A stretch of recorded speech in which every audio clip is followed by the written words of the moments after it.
SP साहब अपनी गाड़ी से कहीं जा रहे थे। गाड़ी में उनकी पत्नी थी जिनसे अभी अभी शादी हुई थी कुछ दिन पहले।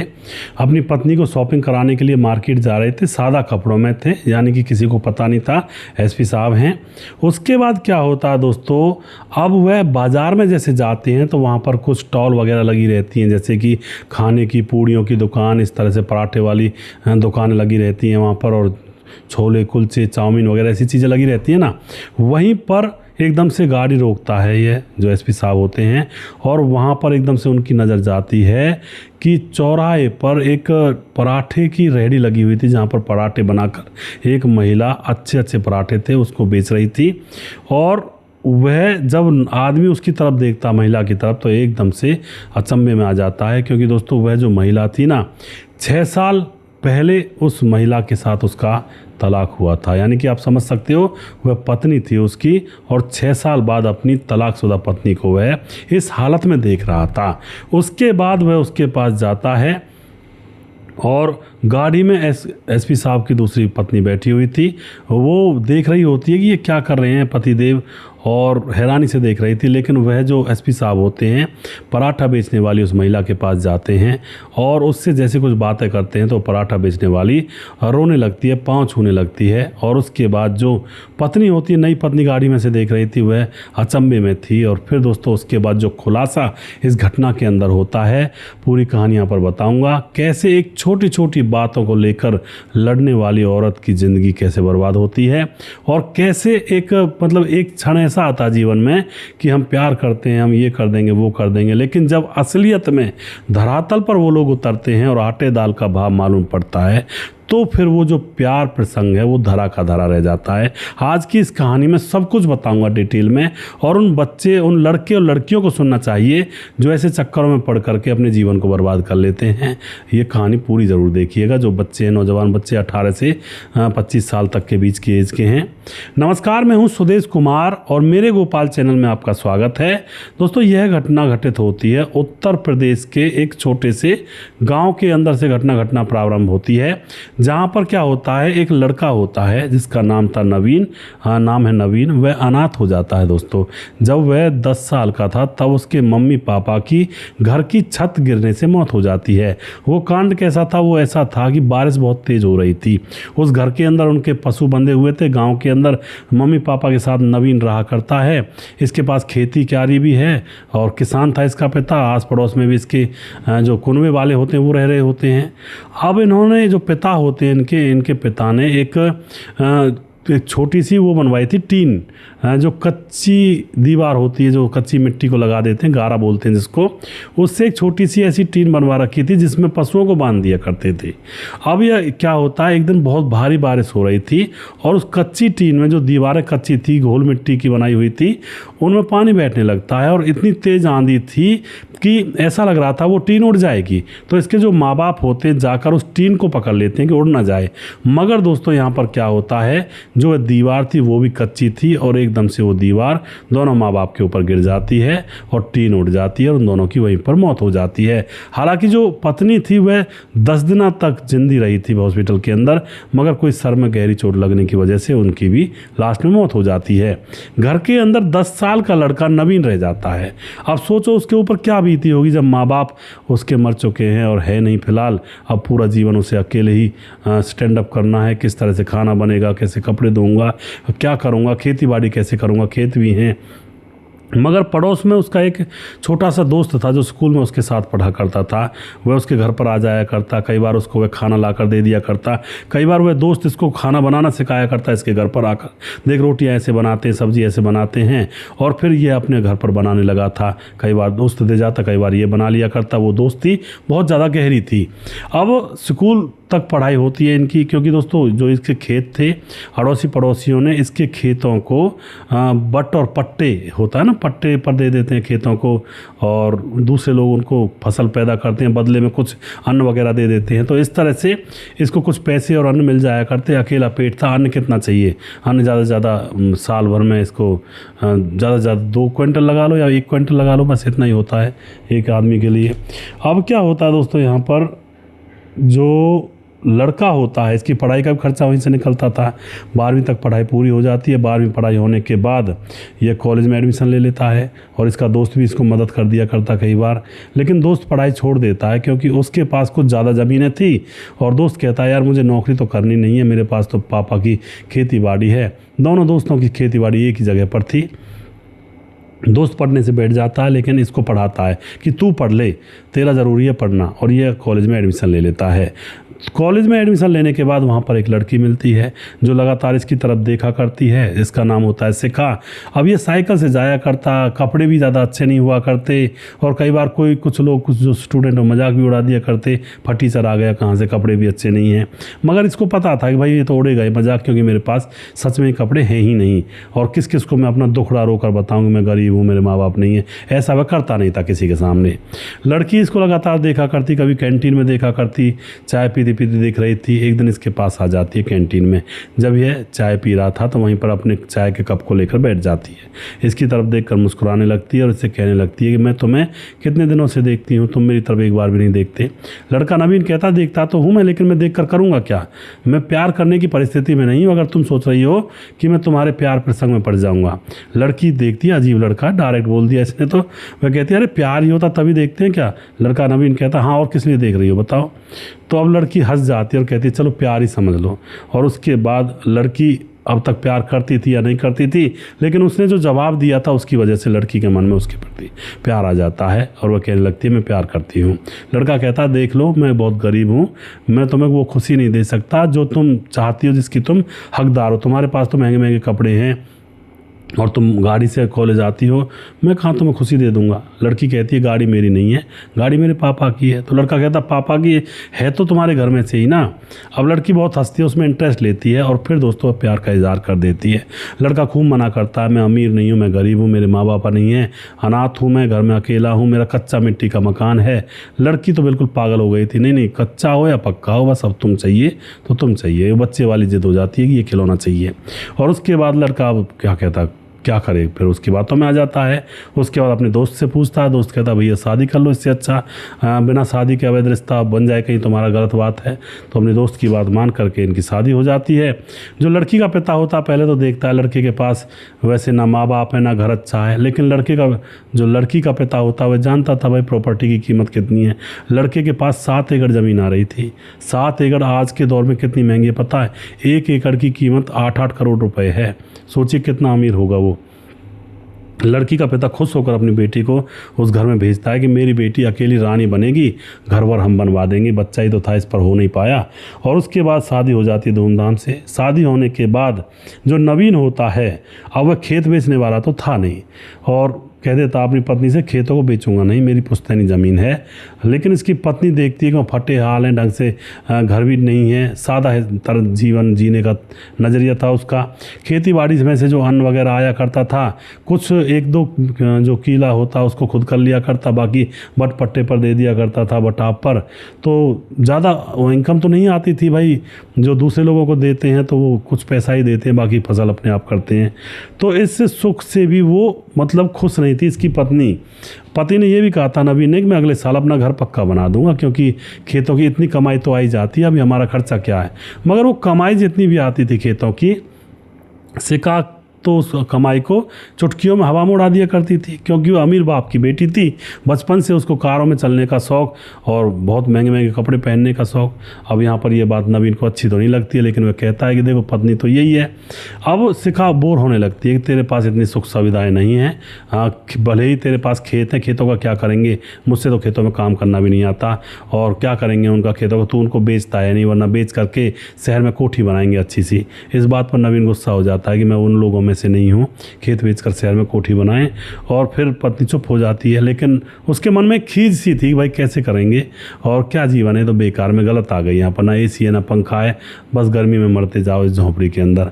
लेकिन दोस्तों वो घर बहुत अच्छी लोकेशन पर था, बहुत अच्छा बन जाता बनाते, अभी नहीं बना रहा था। नवीन कह रहा था अभी और पैसे इकट्ठे होने दो। एक दिन की बात होती है, 1 साल गुजर जाता है, 1.5 साल गुजर जाता है।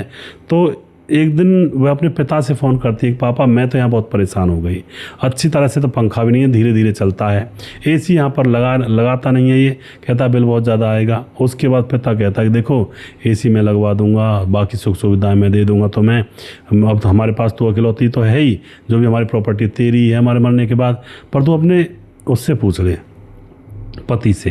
अब तो अपने पति से पूछती है कि ऐसे ऐसे मैं पापा से कह रही थी कुछ सामान मंगवा लेते वहाँ से। एकदम से नवीन गुस्से में आ जाता है, कहता है देख अभी मेरा जुगाड़ नहीं बैठा है, वरना मैं तेरे पापा से भी अमीर हूँ, मेरे पास काफ़ी प्रॉपर्टी है, बस मैं कर रहा हूँ धीरे धीरे अपनी पटरी पर लाइन को ला रहा हूँ। अभी तक मैं पढ़ाई लिखाई में रहा, अड़ोसी पड़ोसियों ने, मेरे यार दोस्तों ने मुझे सहारा देकर पाला बड़ा कर दिया जैसे तैसे, तो अब कर लूँगा मैं अपना जो भी कुछ होगा। और इसके पिता के पास फ़ोन करता है, कहता है पापा आप ऐसा मत करिए, यहाँ पर पैसा वैसा या कुछ भी सामान भेजने की कोई ज़रूरत नहीं है, क्योंकि मेरे पास कोई कमी नहीं है, बस उसको मैनेज करने की कमी है। अभी मैं धीरे धीरे उसको मैनेज करना सीख रहा हूँ, खेती बाड़ी खुद करने लगूंगा सारी की सारी, अभी तो 1 एकड़ करता हूँ, सारी अपने हाथों में ले लूँगा तो और ज़्यादा कमाई होगी, मेरे पास कोई कमी नहीं है। तो इस बात को सुनकर जो ससुर होता है बड़ा कहता है मेरा तो दामाद बहुत अच्छा दामाद है। और उसके बाद दोस्तों यहाँ पर दामाद को मतलब खूब आशीर्वाद देता है, अपनी बेटी से कहता नहीं बेटी अपने पति के पास ऐसे ही रहो जैसे वो रख रहे हैं। इसके बाद दोस्तों 6 महीने और गुजर जाते हैं। 6 महीने गुजरने के बाद कॉलेज में पढ़ने वाला एक दोस्त था इनका, आलोक, लड़की का दोस्त था, वह लड़की का पता पूछते पूछते इसके वहाँ पर पहुँच जाता है। आलोक ने कॉलेज टाइम में कई बार इस लड़की को प्रपोज़ किया था शिखा को, लेकिन शिखा को वह पसंद नहीं था, वह ज़्यादा घमंडी था, उसका पिता जो कि बिजनेसमैन था और पैसे का ज़्यादा रौब दिखाया करता था, तो वो अदाएँ इसको लड़की को अच्छी इसकी नहीं लगा करती थी। मगर आज आलोक मिलने के लिए इनके घर पर पहुंच जाता है, वहाँ पर मट्टी का मकान देख करके हंसने लगता है और शिखा की तरफ देखकर उसका मजाक उड़ाता है कि मैंने कितना प्रपोज किया था, तो मैं मेरी बात मान लेती तो मेरे साथ मज़े में रहती, आज यहाँ पर पड़ी है धूल मिट्टी में, यहाँ पर पक्का फर्श भी नहीं है, तेरे घर में गोबर का चौका लिपा हुआ है। इस बातों को कहता है तो जो शिखा होती है वह पहले से तंग सी हो गई थी, पहले से परेशान सी थी, तो उसका विरोध नहीं कर पाती है। इतने में ही जो नवीन है वो खेतों से आ जाता है, खेत में पानी लगा रहा था, एक कीला था जो उसके हाथ पांव कीचड़ में सने हुए थे। भाई किसान के तो कपड़े भी कीच में हुए रहते हैं और वो कीचड़ गंदी नहीं होती है, वो साफ़ होती है, खेत की प्योर मिट्टी होती है, शुद्ध मिट्टी। अब वह घर पर आ जाता है, फावड़ा रखता है, कहता है खाना बनाओ, और ये भाई साहब कौन हैं, और तो देखते ही पहचान लेता, अरे तो कॉलेज में पढ़ते थे हमारे साथ। और उसके बाद दोस्तों यहाँ पर बातचीत होने लगती है। आलोक अब इसके पति नवीन का भी मजाक उड़ाने लगता है, देखो कैसे मिट्टी में सने रहते हो, ये कोई जीवन है। तो यहाँ पर आ गई इसके साथ, आलोक के साथ, ये तो पहले से ही ऐसा है, पहले भी साइकिल पे जाया करता था कॉलेज में, इसे क्या पता ज़िंदगी क्या है, इस तरह से वो कह रहा था उनके घर में जाकर। और जो सिखाती वो सारी बातों को एक्सेप्ट कर रही थी, वो विरोध नहीं कर रही थी, अपने पति की हिमायत नहीं ले रही थी। तो यहाँ पर अब जो नवीन होता है उसको लगता है कि शिखा मुझसे परेशान है। और उसके बाद आलोक चुपके से शिखा से कह जाता है कि तुम्हें रहना है मज़े से, मेरे साथ रहो, कहाँ यहाँ पड़ी हुई हो गाँव के अंदर। उसके बाद वह तो चला जाता है, कान में बात कही गया था, शिखा को अब आलोक के पास जाना था। उसको धुन लग जाती है कि देखो गाड़ी वाड़ी से आया, मज़े से रहता है, क्या स्टाइलिश कपड़े पहने हुए हैं, कहीं घूमने के लिए भी जाऊंगी शहर में, शॉपिंग मॉल में तो बड़ा मज़ा आएगा, यहाँ कहाँ पड़ी हुई हूँ मैं मिट्टी में।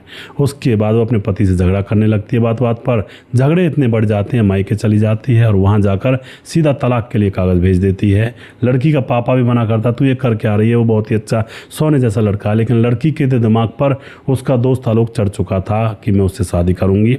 अब यहाँ पर जो ये नवीन होता है समझ जाता है कि वह प्यार नहीं था इस लड़की का, वह तो सिर्फ एक आनंद लेने के लिए मेरे पास आ रही थी, एंजॉयमेंट किया और भाग गई मुझे छोड़ करके। वह तुरंत तलाक के कागज़ों पर हस्ताक्षर कर देता है, दोनों अलग हो जाते हैं। और उसके बाद नवीन घर पर बैठा हुआ थोड़ा रो रहा था। भाई जिस आदमी के साथ 1-2 साल गुजारे हों, 1 आध साल कॉलेज में भी गुजारा हो, तो भाई दिल के समीप तो हो ही जाता है। उसका जो पड़ोसी दोस्त होता है उसके पास बैठा था, एकदम से उसके कंधे पर हाथ रख कर कहता है, अरे नवीन इतना कच्चा तो नहीं है यार तू, क्या एक लड़की जो कि कॉलेज में मिली और तुझसे शादी की और तेरा दिल तोड़ गई, ऐसी लड़कियां, और कहते हैं ना पाँव की जूती और बस और लड़कियां, इन पर मोह नहीं रखना चाहिए, एक जाती है एक आती है। तो इसको इस तरह से समझा देता है नवीन को। नवीन भी उसकी बातों को मान लेता है और फिर नवीन कहता है क्या करूं यार, अब बताओ मेरा सब कुछ बिगड़ गया।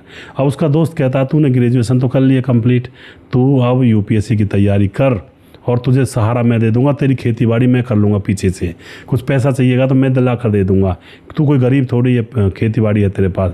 तो वो दोस्त की बात मानकर यूपीएससी की तैयारी करता है। पढ़ाई लिखाई में बहुत होशियार था, 1-2 चांस में ये यूपीएससी का एग्ज़ाम क्रैक कर लेता है और बन जाता है एसपी बनने के बाद इसका जो दोस्त होता है पड़ोसी, वह इसके लिए एक टीचर लड़की ढूंढता है जो टीचर थी गवर्नमेंट, और उससे इसकी शादी करवा देता है, क्योंकि दोस्त थी उसकी माँ थी, दोस्त थी उसका पिता था, दोस्त थी उसका रिश्तेदार था। शादी हो जाती धूमधाम से। एसपी साहब बनने के बाद बढ़िया गाड़ी है अगले इंसान के पास, और उस घर को भी अच्छा बनवा देता है अब तो वो, क्योंकि भाई अब टेंशन ज़्यादा नहीं है, घर को बनवा देता हूँ, कहीं दूसरी बहू भी भाग जाए, इस तरह से कुछ मतलब मजाक करते हैं यार दोस्त बैठ करके आपस में, यार अब घर बनवा लेता हूँ कहीं ये भी भाग जाए देख कर कच्चे मकान को। तो घर बनने के बाद गाड़ी में घूमता है। एक दिन मार्केट जा रहा था पत्नी को शॉपिंग करवाने, ले जा करके वहाँ पर जैसे गाड़ी खड़ा करता तो वहीं पर एक मार्केट थी, फूड मार्केट छोटी मोटी होती, 2-4 रेहड़ी की दुकानें। वहाँ पर उसकी वही 6 साल पहले वाली पत्नी, जिसका नाम था शिखा, 6 साल गुजर चुके थे दोस्तों, अब वह वहाँ पर पराठे बना रही थी। हालत इतनी ख़राब, कपड़े गंदे मैले कुचैले, पसीनों से तरबतर, गर्मी का दिन था, सुबह सुबह से पसीने आने लगते हैं, और वहाँ पर ऊपर भी गैस के सामने गर्मी में बैठना कितना कठिन काम होता है। उसको देखते ही पहचान लेता है, गाड़ी को वहीं पर खड़ी करके उतर कर जाता है कि अरे शिखा तुम यहाँ। शिखा ऊपर की तरफ देखती है और नवीन को देखकर नज़र चुराने लगती है, लेकिन शिखा बार बार शिखा कहता है तो वो एकदम से नज़र उठाती है और फिर रोने लगती है।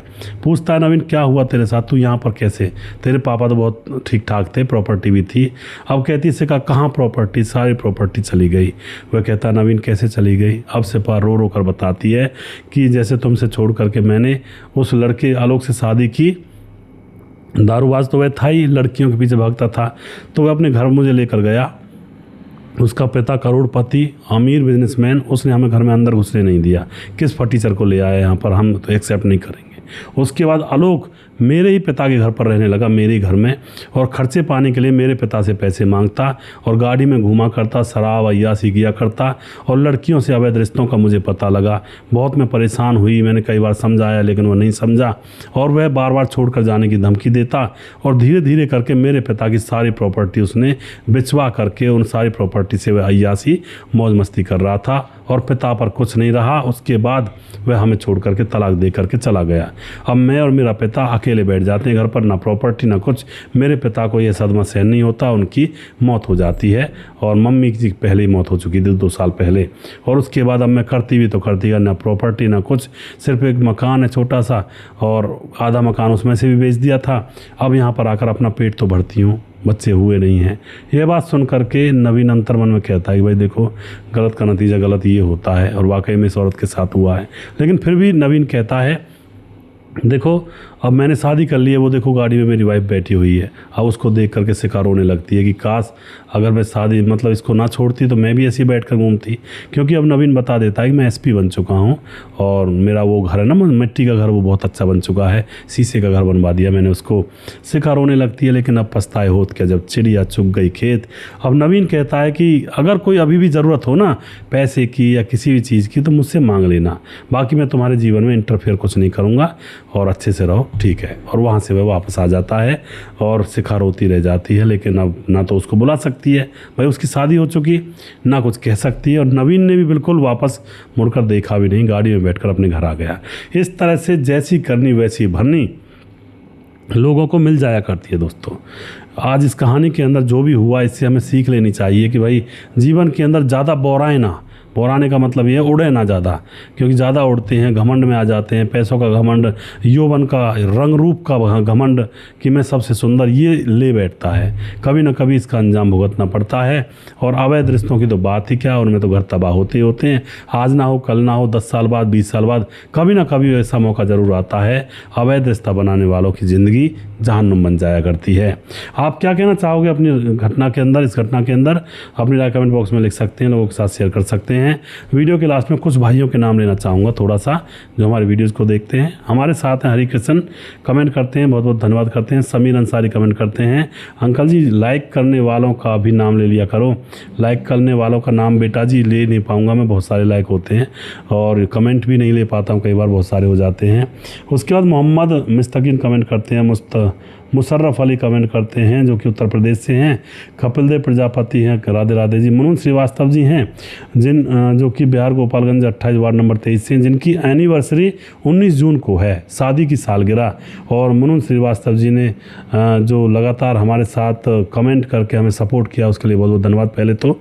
उसके बाद उनकी शादी की सालगिरह की पहले से ही एडवांस में बहुत बहुत शुभकामनाएं। आप अच्छे से रहें, आपकी पत्नी अच्छे से रहे, जैसे अब तक रहते आए ऐसे आप लोग एक दूसरे के साथ बने रहें, परिवार के बच्चे आपकी तरक्की करें, आपका परिवार हंसता रहे, खिलखिलाता रहे, मुस्कुराता रहे, आप धन्य हों, आपकी पत्नी आपके साथ है इस मोड़ तक भी और आगे भी रहे, आप भी अपनी पत्नी के साथ रहें। लक्ष्मण वर्मा कमेंट करते हैं मेहनत की तो मेहनत सफल हुई जी, बिल्कुल जी। पंडित ललित भारद्वाज, शरद कुमार कमेंट करते हैं, भरत तिवारी हैं, उसके बाद गणेश सोनी है, प्रवीण बघेल से पुरी से, सुजीत कुमार लगातार कमेंट करते हैं, और रतन लाल कमेंट करते हैं, रजत सैनी, अमित पटेल बिहार बेलवा मोतिहारी जिला से, क्यूट कहानी और बहुत ही इंटरेस्टिंग कहानी, बहुत बहुत धन्यवाद जी। दिलीप कुमार पांडे, राम राम भैया जी, आपकी स्टोरी बहुत अच्छी लगती है। ताराचंद शर्मा कमेंट करते हैं, बहुत सुंदर स्टोरी है जी। समाधान पाटिल जलगांव महाराज से कमेंट करते हैं। विजय कुमार बहुत पुराने सब्सक्राइबर, बहुत बहुत धन्यवाद करते हैं। देवेंद्र कुमार फरीदाबाद से, समाधान पाटिल जलगांव महाराज से कमेंट करते हैं। उसके बाद हमारे साथ हरि कृष्ण श्रेष्ठ कमेंट करते हैं, रजत सैनी हैं, और सदनाम अंसारी कमेंट करते हैं भिवानी से, मुकेश कुमार यूपी 83 से, जिया अंसारी कमेंट करते हैं मालेगांव से, सूरज डीओ फिजी से कमेंट करते हैं। धीरज बनवाल लगातार हमारे वीडियोज़ पर अपनी कमेंट करते हैं, राय देते हैं, वीडियो के बारे में बताते हैं। और उसके बाद राम मोहम्मद यासीन और पाकिस्तान से हैं, और खेमराज भाटी गुज्जर चिट्ठी जीबी नगर यूपी 16 से हैं, और वनराज नामदेव कोहली लगातार कमेंट करते हैं। उसके बाद राधेश्याम शर्मा श्री जयपुर राजस्थान से, और राजकिशोर चौरसिया महाबलेश्वर महाराज से, छगनदास खारडावन राजस्थान से, दुर्योधन में लगातार कमेंट करते हैं, सुशील चौधरी में लगातार कमेंट करते हैं, ताजी लोहमान हमारी बहन लगातार हमारे साथ बनी रहती हैं, ऑस्ट्रेलिया से लगातार अपना आशीर्वाद देती रहती हैं। अभी भी जिस भाई का नाम रह गया हो उस भाई का नाम अगले वीडियो में ज़रूर लूँगा। अगला वीडियो मैं जल्दी फिर से लेकर आऊँगा, तब तक आप खुश रहें, सावधान रहें। जय हिंद, जय भारत।